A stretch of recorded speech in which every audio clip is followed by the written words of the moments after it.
queridos hermanos, sacerdotes y fieles seglares. Ahora solamente unos minutos de meditación ante ese Jesús muerto en la cruz, cuyas últimas palabras acabamos de escuchar. Primero, redención. Dice la carta a los Hebreos: Cristo, a pesar de ser el Hijo, aprendió con el sufrimiento a obedecer. Y llevado a la consumación,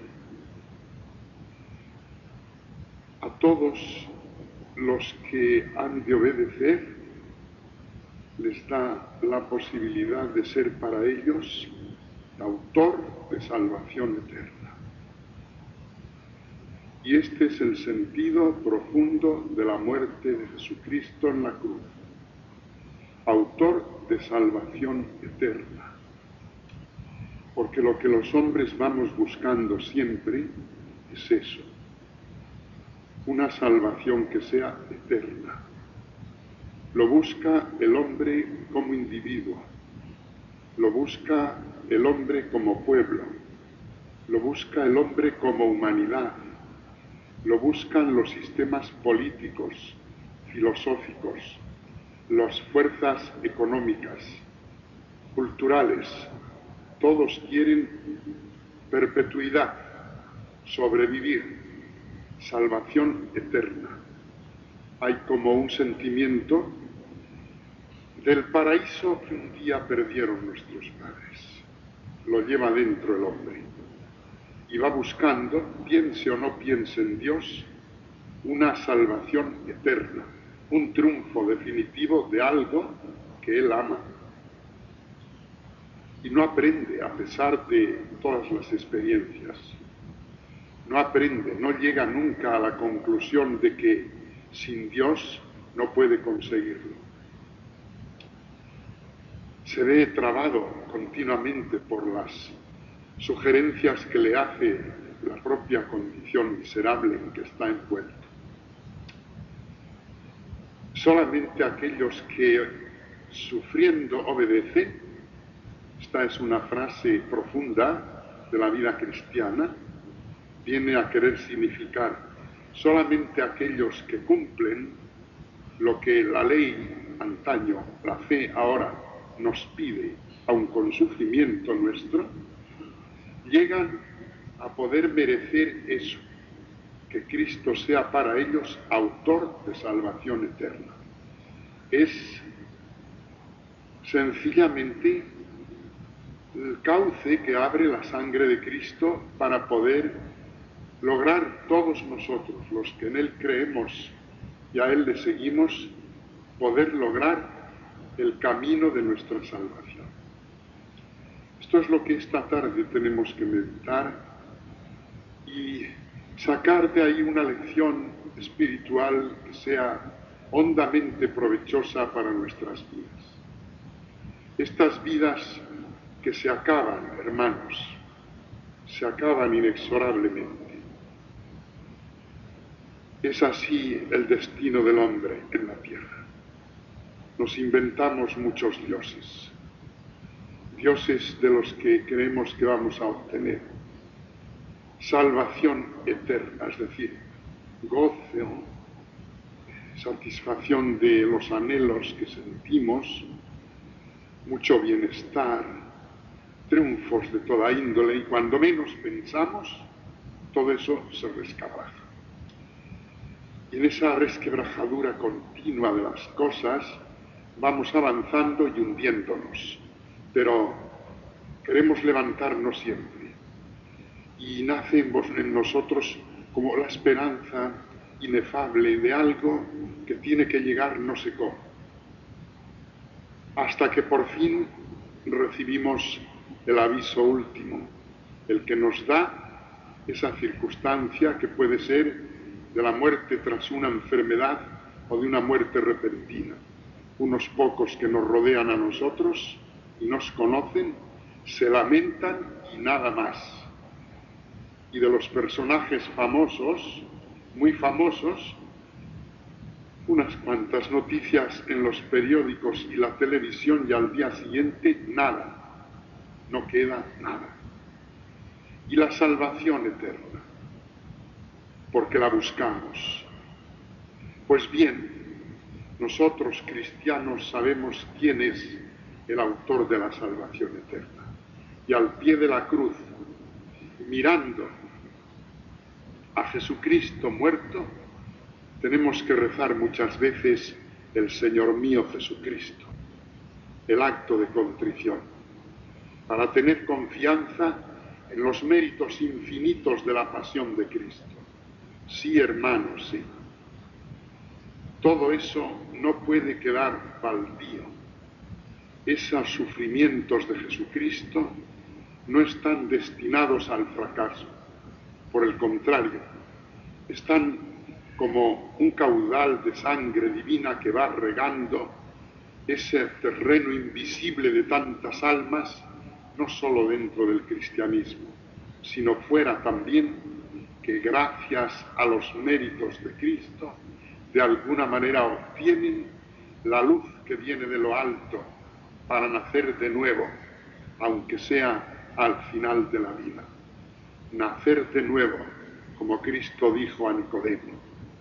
Es esta la gran sabiduría del hombre, nacer de nuevo del agua y del Espíritu, nacer de la Eucaristía, nacer de la cruz, nacer del arrepentimiento de nuestros pecados, nacer para una vida mejor, nacer para mirar al Cristo que nos salva y ante Él decirle: creo en tu pasión y tu muerte, Señor mío y Dios mío.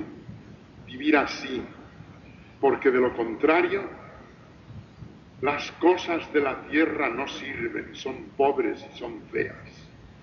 He ahí la frase terrible de aquel escritor francés, famoso en la primera mitad de este siglo, Max Jacob, judío de origen, que se convirtió al catolicismo.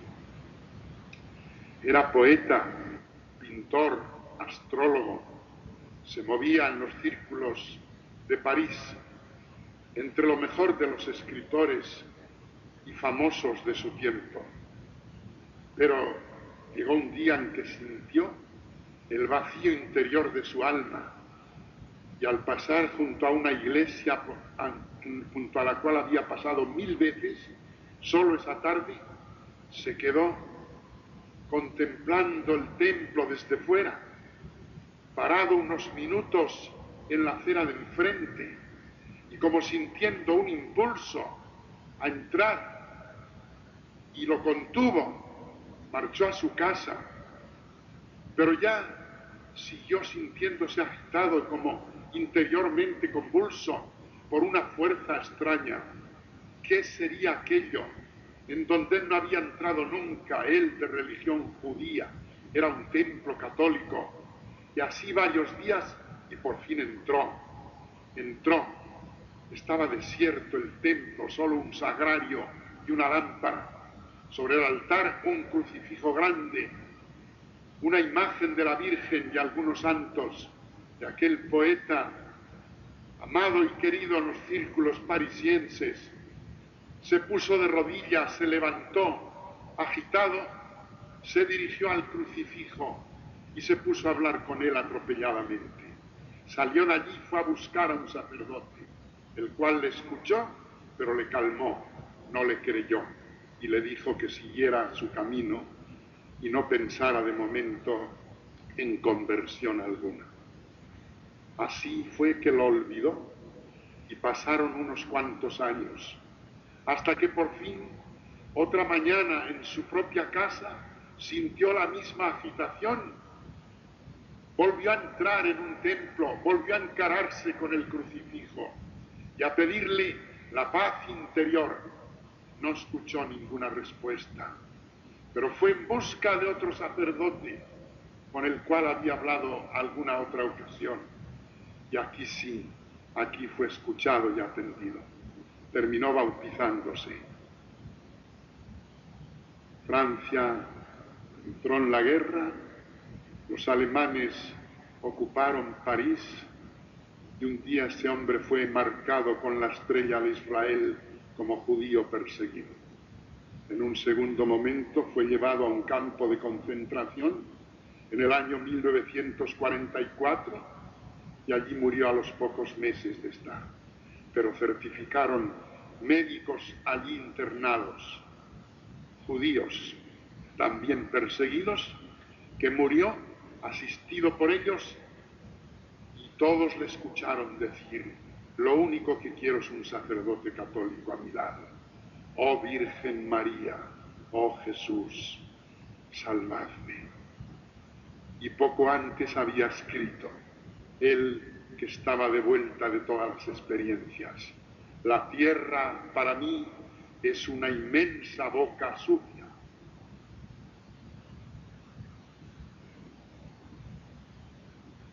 Salvación, salvación eterna. Hombres, mujeres, padres y madres de familia, jóvenes, no os equivoquéis con una equivocación trágica. No queráis exigir a Dios más de la cuenta para arreglar vuestras vidas. Escuchad lo que dice un convertido inglés, famoso también, Arnold Lamb, el cual escribió estas palabras. Pasó del anglicanismo al catolicismo y escribió estas palabras: muchos someten a Dios a una serie de preguntas de tal manera que nunca se colocan junto a Él diciendo: habla, Señor, que tu siervo escucha. Más bien le dicen, como si Dios tuviera que sentarse en el banquillo de los testigos: contéstame a mis preguntas. Es someter a Dios al capricho de la necedad humana. Entonces, Dios, como Cristo en su pasión, se queda envuelto en la suprema dignidad de su silencio. Segundo, consuelo. La muerte de Cristo es también consuelo para nosotros, queridos hermanos.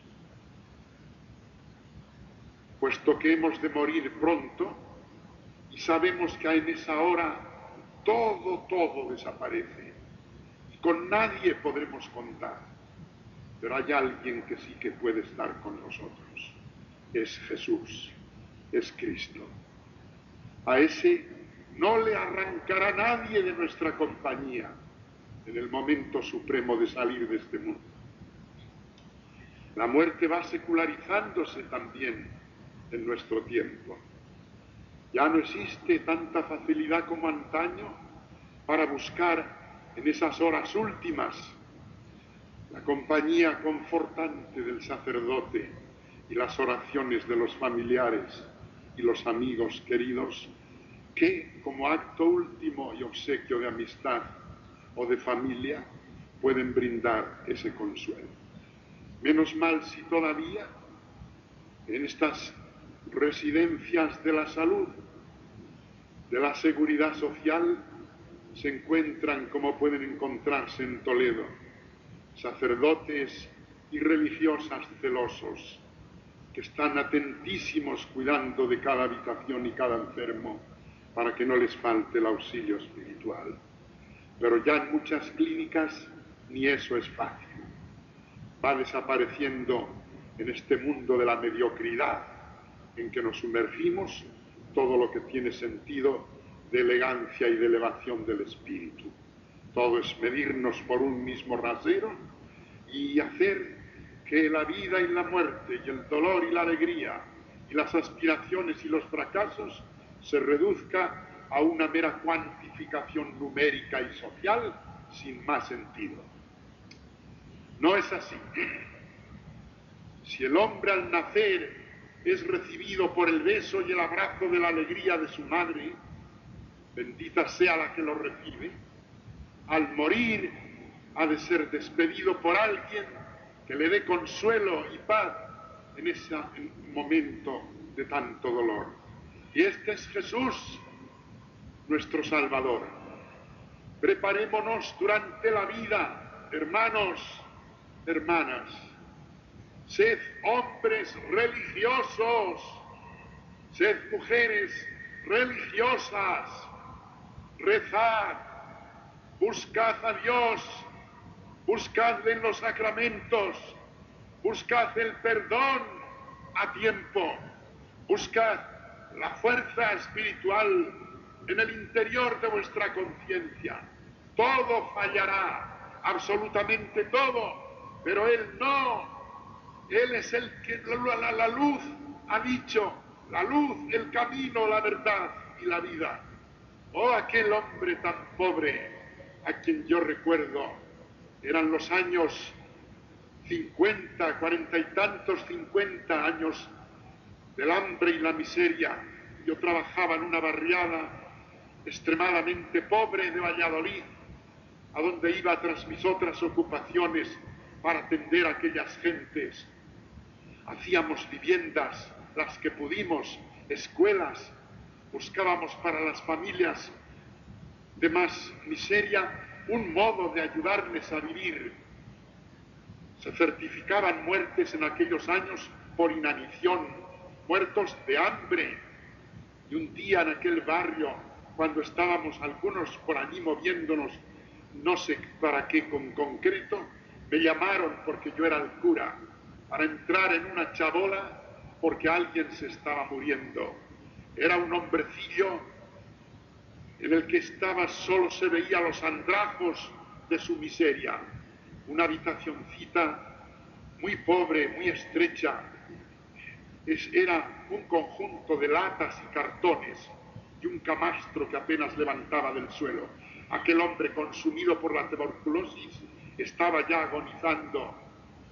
Le acaricié las manos, le hablé, hizo una confesión como podía, y lo que sí le entendí con mucha claridad es: ese, pónganmelo allí, en esa enfrente. Era un crucifijo que tenía, y dijo, era de mi madre.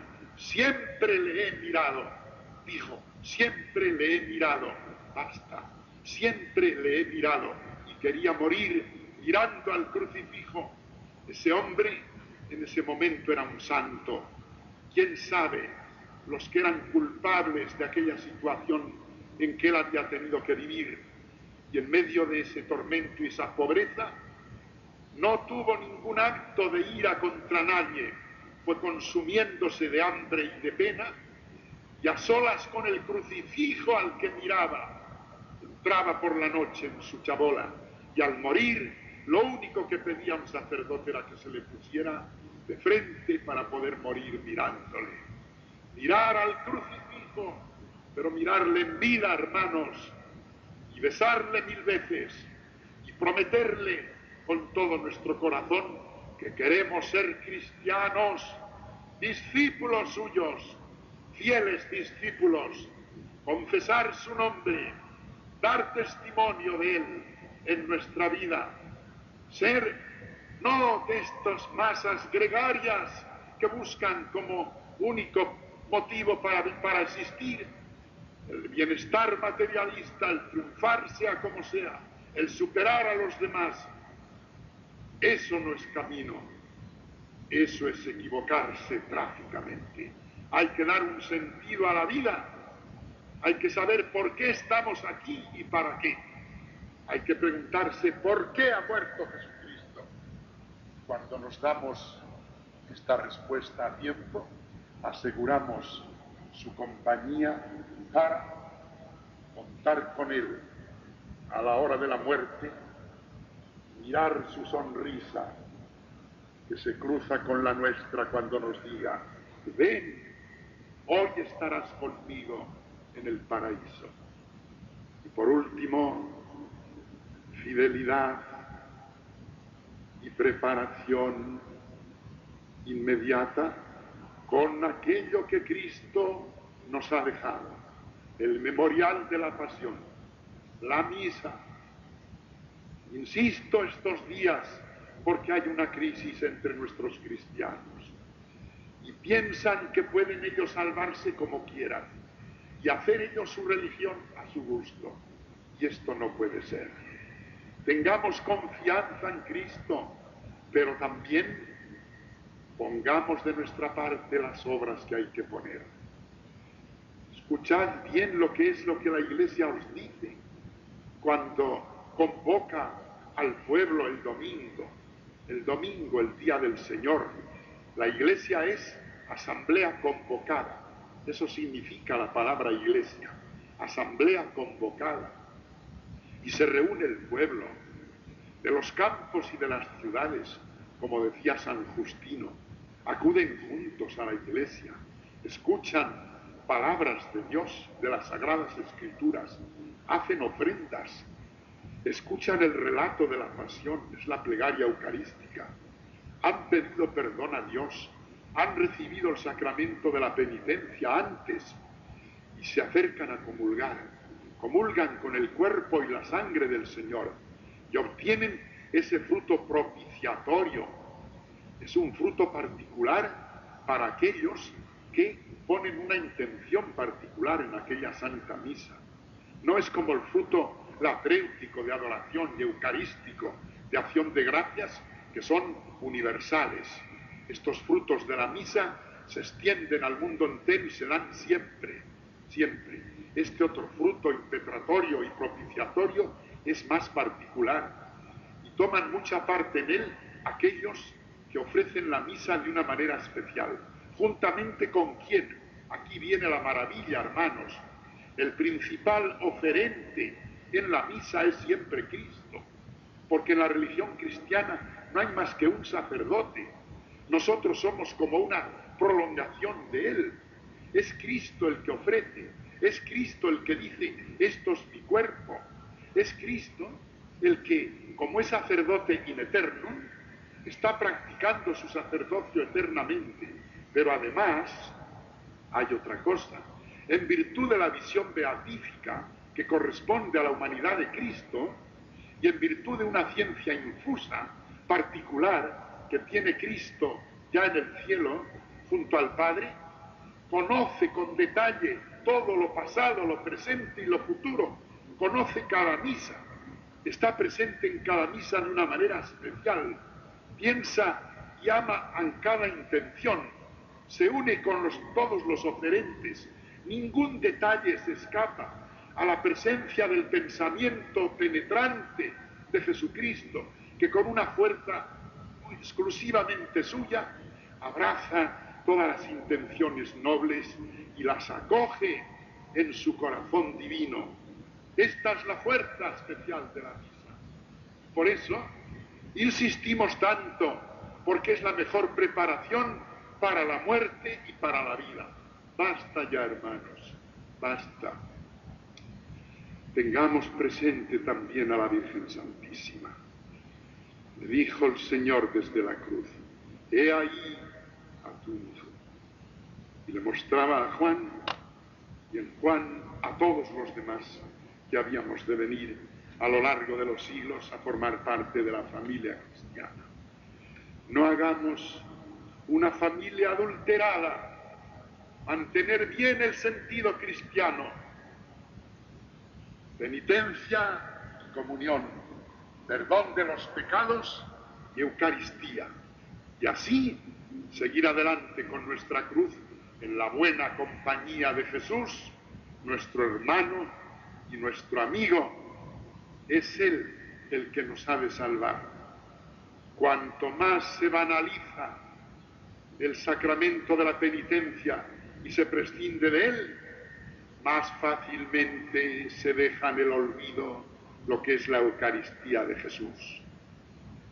Se atenderá a la Eucaristía nuestra, es decir, a lo que nosotros hacemos o inventamos, pero la Eucaristía de Jesús pide esa pureza de conciencia y esa entrega generosa que hay que hacer en su nombre, buscando la verdad que Él nos dejó. Jesús, Jesús, Salvador nuestro, María Santísima, Madre nuestra, Jesús, nuestra salvación. María Santísima, Madre de todos los pecadores, auxilio de los cristianos, ayúdanos a encontrar la salvación que nos trajo tu Hijo.